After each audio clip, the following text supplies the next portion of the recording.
परमेश्वर पिता, पुत्र और पवित्र आत्मा के नाम से आप सभी हमारे इस कार्यक्रम को देखने वाले दर्शकों को मेरा प्यार भरा सलाम। मैं पास्टर आर.एम. डेविड आपका स्वागत करता हूं हमारे इस कार्यक्रम में, जिसका शीर्षक है यीशु मसीह के चमत्कार। प्रिय भाइयों और बहनों, आज हम प्रभु यीशु मसीह के जीवन के बारे में उन घटनाओं को देखेंगे और सीखेंगे कि किस तरीके से परमेश्वर ने प्रभु यीशु मसीह के द्वारा अपने बड़े काम को इस पृथ्वी के ऊपर पूरा किया।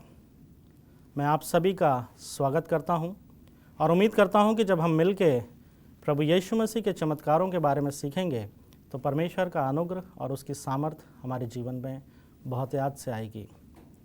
मैं बहुत खुश हूं कि आपने हमारे जीवन में जो काम परमेश्वर ने किया है उसके लिए हम परमेश्वर को धन्यवाद दे सकते हैं। प्रभु यीशु मसीह के नाम से हमारे जीवन में जो बड़े काम हुए हैं हम उसके नाम को महिमा दे सकते हैं।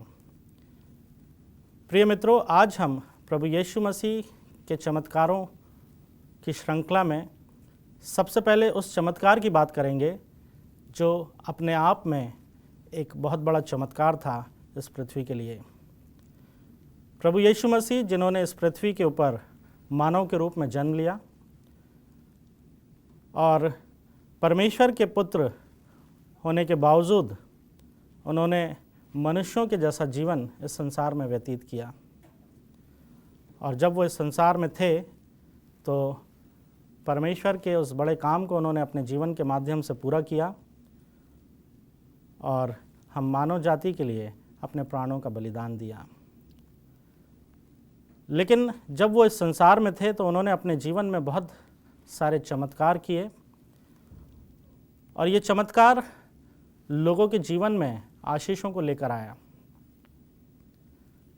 लेकिन कई लोग इन चमत्कारों के बारे में प्रश्न उठाते हैं, क्योंकि चमत्कार इस पृथ्वी पे कुछ इस तरीके से हैं जो नामुमकिन सी बातों को दर्शाते हैं।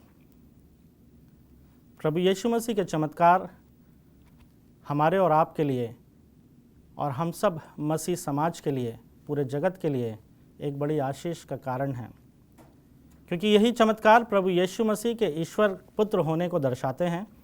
और हम ये मानते हैं कि जब प्रभु यीशु मसीह संसार में आए तो इन्हीं चमत्कारों के द्वारा उन्होंने अपने आप को परमेश्वर के पुत्र के रूप में इस पृथ्वी के ऊपर प्रकट किया।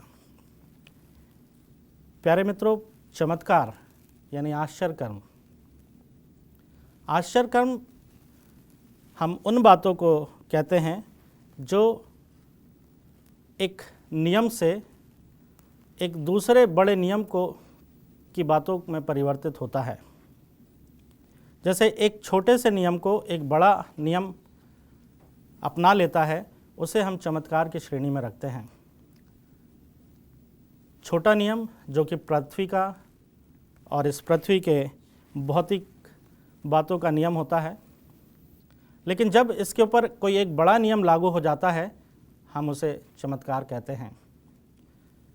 उदाहरण के रूप में, जैसे एक पेड़ में से अगर फल टूट के नीचे गिरता है तो ये प्राकृतिक का सामान्य नियम है, जिसे हम एक निम्न नियम के रूप में देखते हैं। लेकिन जब यही नियम बदल जाए, अगर वो फल नीचे की तरफ गिरने के बजाय ऊपर चला जाए, तो उसे हम उच्च नियम कहते हैं और वो चमत्कार की श्रेणी में आता है। चमत्कार कोई ऐसी घटना जो मानवीय सामर्थ्य से बाहर हो, हम उसे चमत्कार मानते हैं। चमत्कार ऐसी बात जो हम मनुष्य की सामर्थ्य से बाहर हो या नामुमकिन हो, हम उसे चमत्कार मानते हैं। चमत्कार वो होता है जो हम मनुष्यों के लिए नामुमकिन बात को मुमकिन के रूप में, या ऐसी बात जो हम कभी कर नहीं सकते, जब वो हमारे जीवन में पूरी होती हैं, हम उसे चमत्कार मानते हैं। प्रिय मित्रों, प्रभु यीशु मसीह ने इस दुनिया में आके बहुत सारे चमत्कार किए, लेकिन हम जानते हैं कि जब प्रभु यीशु मसीह इस दुनिया में आए, उनका जन्म, जो पवित्र बाइबल हमें बताती है कि वो अपने आप में एक बड़ा चमत्कार था। प्रभु यीशु मसीह का जन्म हमारे लिए एक बड़े चमत्कार से कम नहीं था, क्योंकि प्रभु यीशु मसीह खुद चमत्कारिक रूप से इस पृथ्वी के ऊपर जन्म लेके हम मानव के लिए उद्धार का संदेश दे गए। प्रिय मित्रों, अगर हम प्रभु यीशु मसीह के जीवन के बारे में बात करें और उनके चमत्कारों की बात करें, तो उनके चमत्कारों का क्षेत्र बहुत विशाल था। उन्होंने इस पृथ्वी के ऊपर रहते हुए हर क्षेत्र में चमत्कार किए, लेकिन प्रभु यीशु मसीह ने जो चमत्कार किए, उन्होंने कभी भी वो चमत्कार अपने स्वयं के लिए नहीं किए। प्रभु यीशु मसीह के चमत्कार हमेशा से दूसरों के लिए थे और दूसरों की भलाई के लिए थे। हम प्रभु यीशु मसीह के जीवन के बारे में देखते हैं, और जब हम उनके जीवन के बारे में देखते हैं, पवित्र शास्त्र में से पढ़ते हैं, तो हम ये समझते हैं कि प्रभु यीशु मसीह ने ना सिर्फ वो चमत्कार मानव की सेवा के लिए, मानव समाज के उत्थान के लिए, बल्कि परमेश्वर की उस बड़ी योजना को इस पृथ्वी के ऊपर पूरा करने के लिए किए, लेकिन कभी भी उन्होंने इस चमत्कार का इस्तेमाल अपने व्यक्तिगत लाभ के लिए कभी नहीं किया। मेरे प्रियो, प्रभु यीशु मसीह के चमत्कार का क्षेत्र बहुत विशाल है।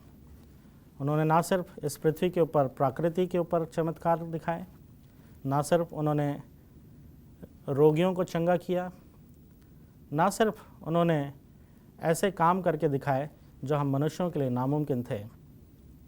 इसलिए मित्रों, जब हम प्रभु यीशु मसीह के चमत्कारों को देखेंगे, हम सबसे पहले आज प्रभु यीशु मसीह के उस चमत्कार के बारे में बात करेंगे जो स्वयं उनका अपना जन्म था।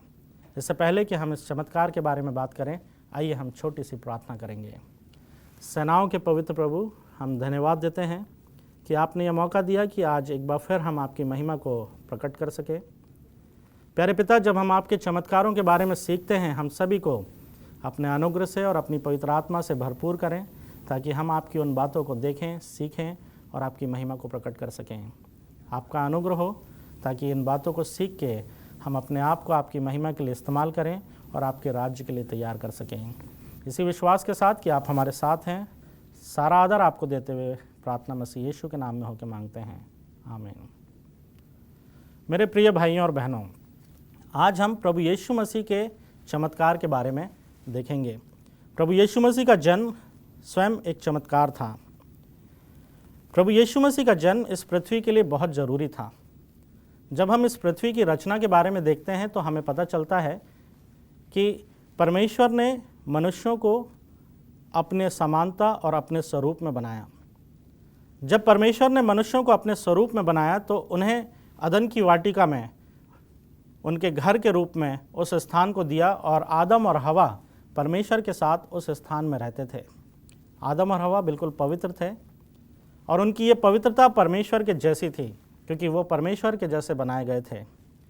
लेकिन पवित्र शास्त्र और बाइबल हमें बताती है कि जब पाप प्रारंभ हुआ तो उनकी स्थिति पाप के वजह से ऐसी हो गई कि वो पापी कहलाए। पाप का परिणाम यह हुआ कि वो परमेश्वर की अदन की वाटिका से निकाल दिए गए, परमेश्वर की संगति से दूर हो गए। और जब वो परमेश्वर की संगति से दूर हो गए मेरे प्रियो, तब पाप के परिणाम के स्वरूप मृत्यु उनके जीवन में आई। और जब मृत्यु उनके जीवन में आई तो मानव समाज, पूरा की पूरा मानव संसार मृत्यु की तरफ चला जा रहा था। परमेश्वर के अनंत जीवन की आस मानव के जीवन में नहीं थी और इसलिए परमेश्वर ने एक योजना बनाई जिसे हम त्राण की योजना कहते हैं। और उसी योजना के अंतर्गत उन्होंने अपने इकलौते पुत्र को इस संसार में भेजा। और हम देखते हैं कि प्रभु यीशु मसीह ने उस योजना को पूरा करने के लिए इस पृथ्वी के ऊपर जन्म लिया। लेकिन क्या ये संभव है कि कोई व्यक्ति इस संसार में बिना पाप के जन्म ले सके? क्योंकि बाइबल हमें बताती है, भजन संहिता उसका 51वां अध्याय और 5वां पद, कि देख मैं अधर्म के साथ उत्पन्न हुआ और पाप के साथ अपनी माता के गर्भ में पढ़ा।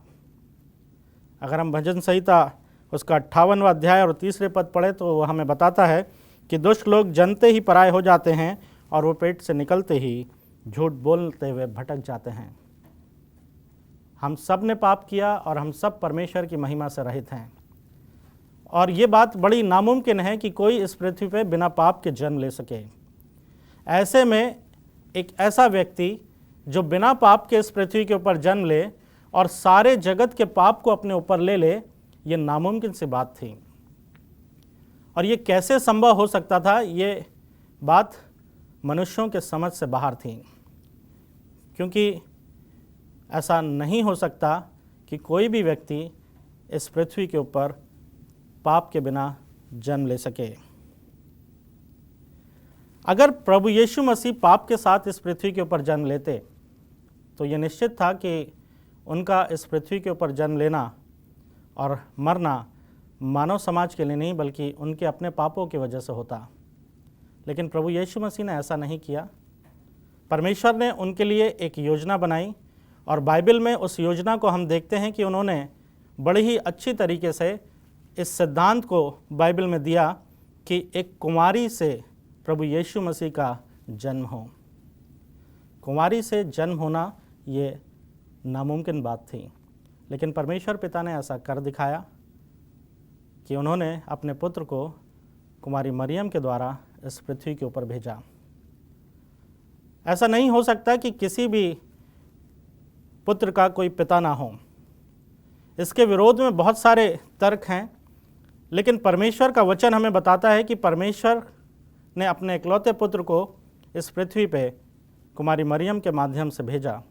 और कुमारी मरियम जो पवित्र आत्मा की तरफ से गर्भ में आई, इसलिए परमेश्वर का वचन बताता है कि वो जो बेटा जन्म लिया वो प्रभु यीशु मसीह परमेश्वर का पुत्र था। अगर हम इसके बारे में सही तर्क दें तो इसके विरोध में तो शायद बहुत बातें होती हैं, लेकिन हम मसीहों का यही विश्वास है कि जो परमेश्वर का वचन कहता है वो सत्य है और हम इसे मानते भी हैं। और जब हम परमेश्वर के पवित्र शास्त्र में देखते हैं तो यीशु मसीह का कुमारी मरियम से जन्म लेना भी एक ऐसी घटना है जो परमेश्वर के उस बड़े चमत्कार को प्रभु यीशु मसीह के जीवन के माध्यम से इस पृथ्वी के ऊपर प्रकट करती है। कहा जाता है कि एक बेटे को जो पाप है वो पिता के उत्तराधिकारी के रूप में मिलता है। वो स्वभाव पापी जो है वो पिता से पुत्र को मिलता है, माता से नहीं। और इसलिए प्रभु यीशु मसीह का कोई मानवीय पिता नहीं था, वो परमेश्वर के पुत्र थे। उन्होंने कुमारी मरियम से जन्म लिया। ऐसा नहीं है कि इस घटना के बारे में बाइबल हमें पहले से नहीं बताती थी या परमेश्वर ने ये योजना को पहले से नहीं बताया था। परमेश्वर ने इस योजना को पहले से हमारे सामने प्रकट कर दिया था। उन्होंने अपने शास्त्र में इसके विषय में कई बार कहा था, कई भविष्यवाणी इसके बारे में की गई थी, लेकिन वास्तविक भविष्यवाणी हमें यशायाह की पुस्तक उसका 7वां अध्याय और उसके 14 पद में देखने को मिलता है, जो यूँ कहता है, सुनो, एक कुंवारी गर्भवती होगी और एक पुत्र को जनेगी और उसका नाम इमानुएल रखेगी। मेरे प्रियो, यही बात हम मत्ती की इंजील उसका 1 अध्याय और उसके 23वें पद में देखते हैं कि कुमारी मरियम ने एक पुत्र को जना और उसका नाम इमानुएल रखा। इमानुएल जिसका अर्थ है परमेश्वर हमारे साथ। मेरे प्रियो, ये किसी चमत्कार से कम नहीं कि पापी मनुष्य का संबंध जो परमेश्वर से टूट गया था, वो फिर प्रभु यीशु मसीह के द्वारा उसकी संगति में आ गया। ये किसी चमत्कार से कम नहीं कि जो परमेश्वर हमसे दूर हो गया था पाप की वजह से, वो फिर हमारे जीवन में आ गया। ये किसी चमत्कार से कम नहीं कि जिस परमेश्वर ने हमें पाप के वजह से छोड़ दिया था, हम फिर उस परमेश्वर के सामने खड़े हो सके। मेरे प्रियो, ये हमारे लिए बहुत ही बड़े चमत्कार की बात है कि पाप जिसने हमें परमेश्वर से अलग कर दिया था, वो परमेश्वर से प्रभु यीशु मसीह ने हमारे संबंध को फिर बना दिया।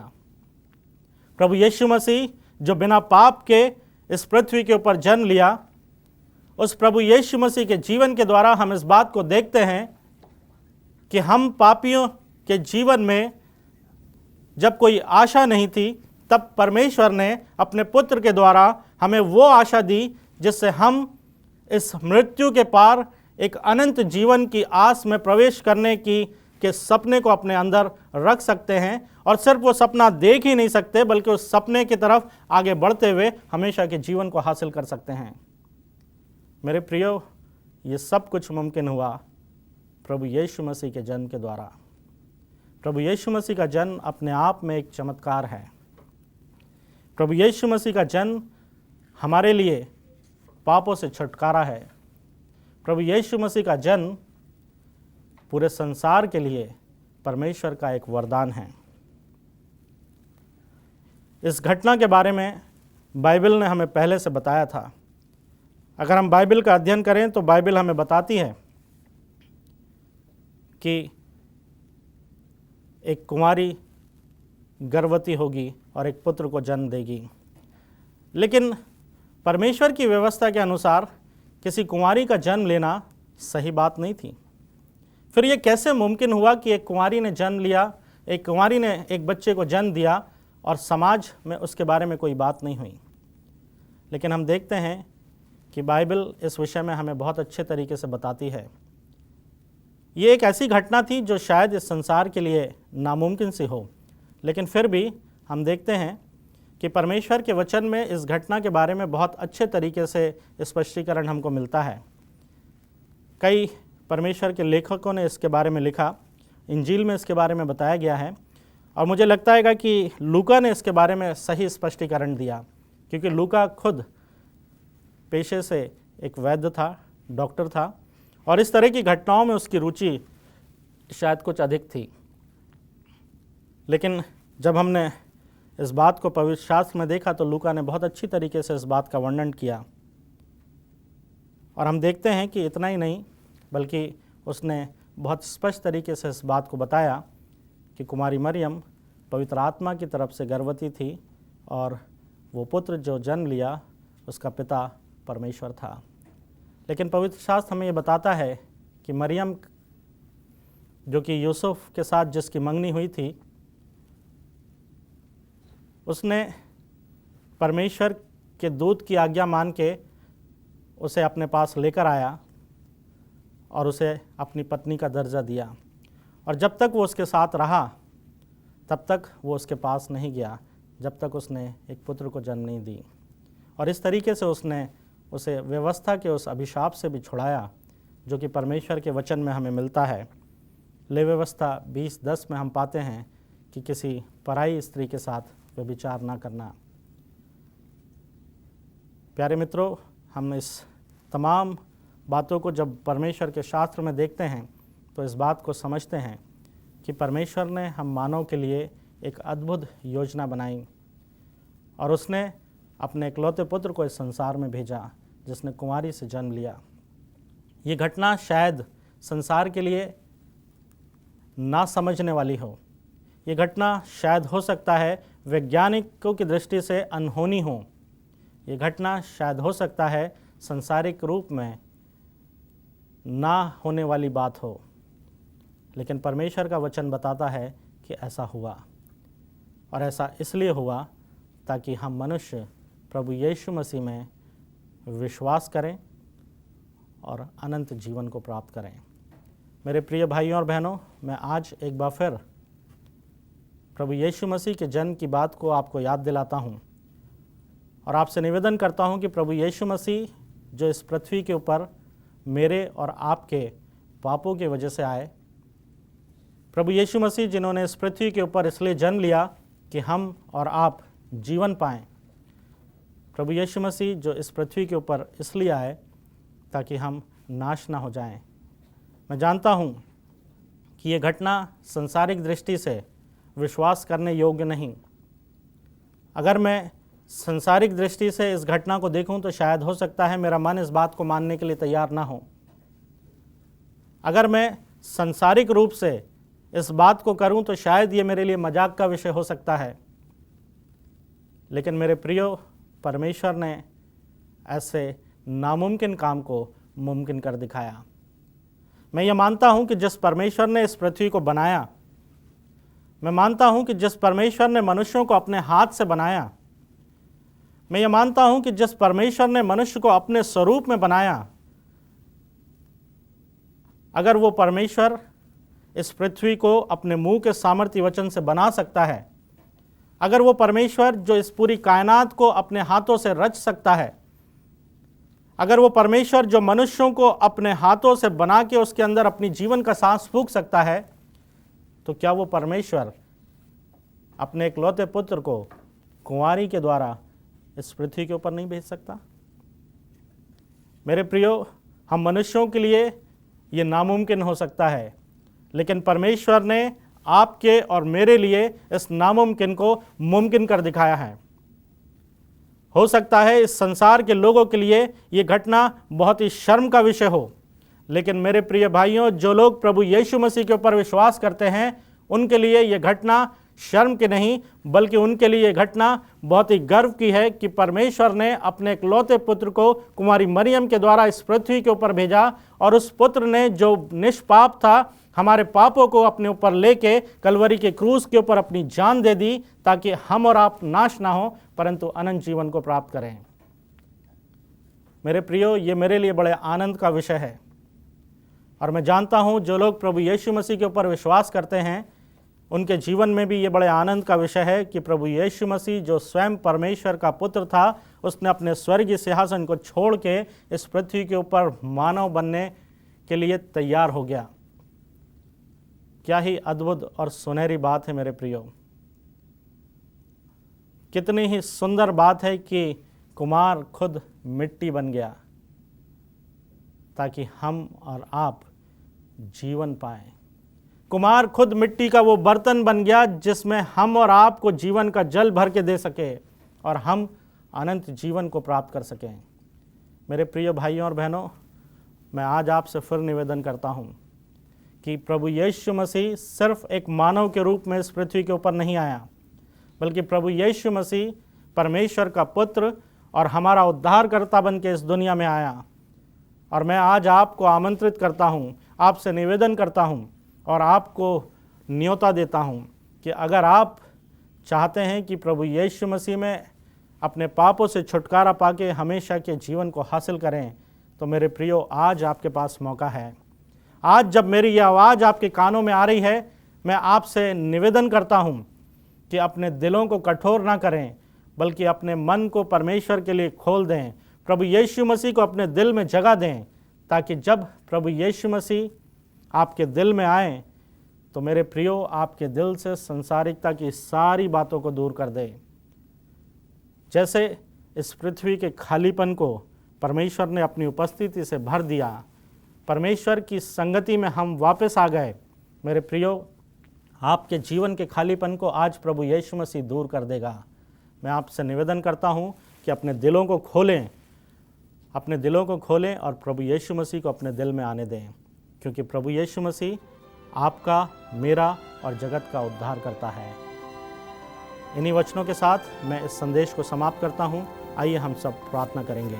सेनाओं के पवित्र प्रभु, धन्यवाद देता हूँ कि आपने अपने इकलौते पुत्र को मानव बना के इस संसार में भेजा ताकि हम मनुष्य जीवन पाएँ, जीवन नहीं बल्कि बहुतायत का जीवन पाएँ। आपके इस बड़े वरदान के लिए मैं आपको हृदय से धन्यवाद देता हूँ। तमाम देखने वाले दर्शकों के लिए प्रार्थना करता हूँ, उन सबको अनुग्रह दें ताकि अनंत जीवन की आशीष पा सकें। अपने आप को आपके हाथों में देते हैं। सारी बातों के लिए आपको धन्यवाद देते हुए इस प्रार्थना को उद्धारकर्ता मसीह यीशु के सामर्थ्य नाम में होकर मांगता हूँ, आमीन।